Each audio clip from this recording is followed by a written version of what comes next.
This is EHJ Today. I'm Tom Lucier, Editor-in-Chief of the European Heart Journal, and I'm here at the Annual Congress of the European Society of Cardiology in Barcelona, 2014, and I'm talking about the MITOCARE trial with Don Eltar from Norway, Oslo, where he's Professor of Cardiology and primary investigator of the study, and with the discussant Hans-Erik Böttger from Aarhus University. Welcome, gentlemen. Thank you. Now, Don, why did you do the MITOCARE study? What was the concept behind it? What was the question? We knew about this one compound entitled TRO-4303 that was targeting specifically the mitochondrial transition pore, inhibiting the opening. And we know from previous studies that cyclosporine, which has a similar pharmacological effect, had shown a protective efficacy in patients who received this drug during their STEMI. So basically this drug supposedly would reduce the free radical formation from the cells, from the myocytes, but also from the leukocytes that are re-entering the coronary circulation. Exactly. Okay, so what was the design of your trial then? So patients were randomized 1-to-1 immediately upon hospitalization and before PCI to either an IV bolus of the experimental drug or a placebo IV bolus. And these were just average STEMI patients. What was the age and gender distribution roughly? We had a very classical STEMI population.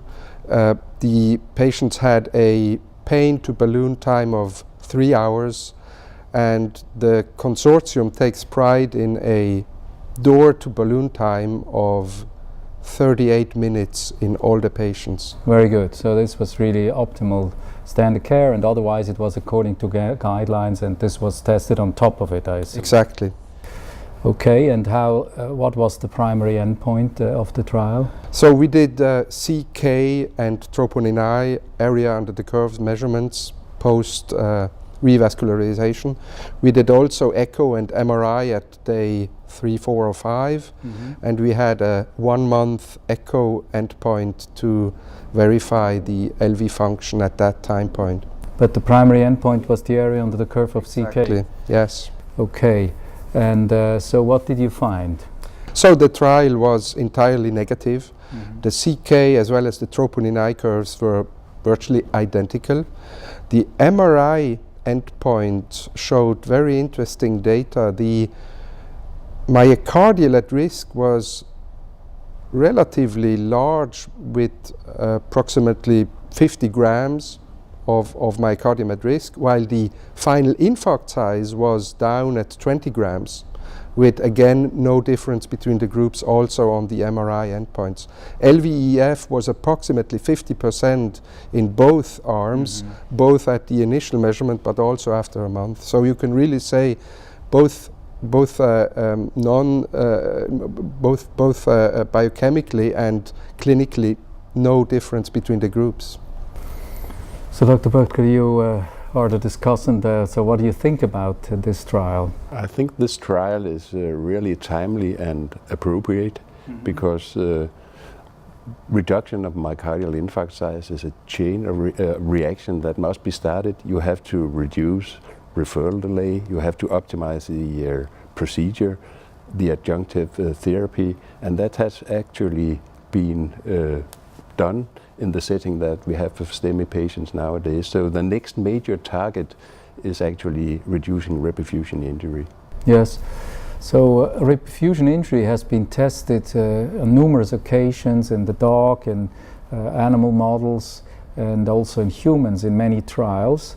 And as Don just mentioned, cyclosporine trial from Lyon, published in the New England Journal of Medicine, suggested quite a marked reduction in the area under the curve of CK and troponin. So how do you explain that, although the mechanism may in part be similar, that there was no effect whatsoever? Yeah, the mechanism of action or the site of action within the cell between TRO-4303 and cyclosporine A seem actually to be a little different. They act on different sites, but they probably inhibit the opening of the mitochondrial permeability transition pore. I agree in the sense that probably the mechanisms of cyclosporine are more composed by various effects, while this was really targeting the pore with the TRO 4303 compound. Yeah, I mean, cyclosporin is known to have many effects, so it may be that is one explanation, that there may be off-target effects of cyclosporin. Secondly, the size of the trial may also differ. How did the trial compare in terms of patient number? We didn't mention that. How many patients did you randomize? In our intention to treat population, we were looking at 163 patients. That's a bit more than what was done in the cyclosporin trial. But there is a big difference in the fact that the infarct sizes in the cyclosporin trial of Lyon were much larger than in our trial.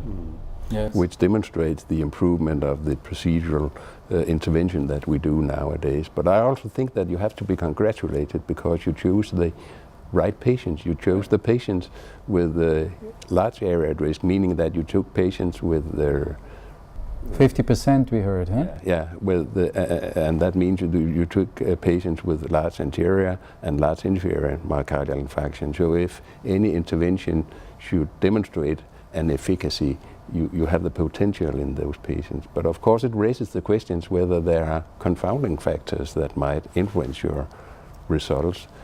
And as confounding factors, we can look at the different patient groups. The patient group in the TRO group was actually a little bit older, and they also experienced a little less reperfusion, and that might have influenced the result. Although the infarct size reduction, you said, is substantial in both groups.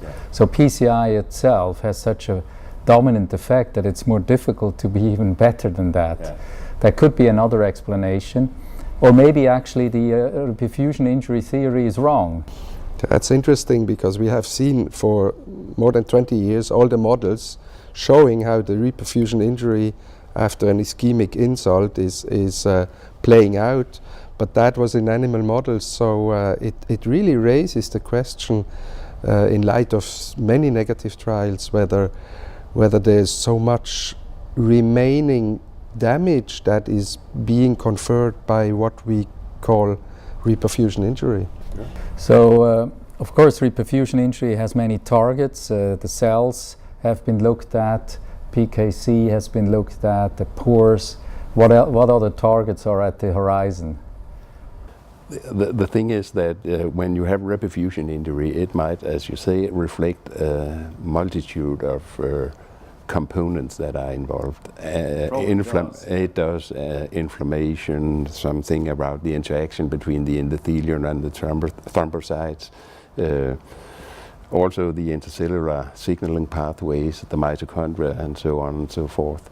So perhaps addressing this multitude of effects by just one pharmacological agent might not be sufficient. But even so, cyclosporin turned out to work, and also the GLP-1 analogs have demonstrated an effect. So I do think that reperfusion injury is a true entity.